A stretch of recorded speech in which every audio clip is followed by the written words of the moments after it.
So today I was doing questions of aromaticity and I got stuck in these three questions. So basically my confusion was that how to know which lone pair will participate in resonance. So the conclusion of these all is like this is pyridine, and in this pyridine lone pair will not participate in resonance, but in pyrrole lone pair will participate in resonance, and this makes it aromatic. And since these lone pairs are not participating in resonance, so there are 6 electrons, which makes it aromatic too.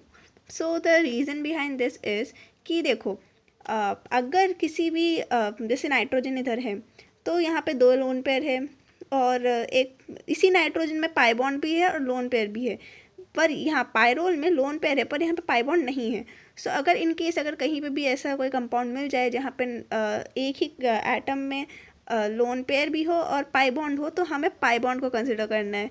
तो इसलिए pi bond को ही लिया जाएगा count करने के लिए कि वो एरोमेटिक है या नॉन एरोमेटिक है या एंटी एरोमेटिक है, ये जानने के लिए. तो अब यहाँ पे लोन पेयर और पाई बॉन्ड दोनों था, तो हम लोन पेयर को नहीं कंसिडर करेंगे, तो खाली पाई बॉन्ड को देखेंगे. तो यहाँ पे 3 पाई बॉन्ड यानी 6 पाई इलेक्ट्रॉन्स है. 6 पाई इलेक्ट्रॉन्स यानी कि एरोमेटिक में आएगा ये. वैसे ही यहाँ पे देखो ये लोन पेयर है पर इसके साथ बॉन्ड्स नहीं है, पाई बॉन्ड नहीं है, तो इसका मतलब हम लोन पेयर को कंसिडर करेंगे. तो कितना हुआ, 1 2 3 4 5 6, तो 6 पाई इलेक्ट्रॉन्स इधर आए, यानी कि ये भी एरोमेटिक हुआ. सिमिलरली इस वाले क्वेश्चन में यहाँ पे सल्फर है, राइट.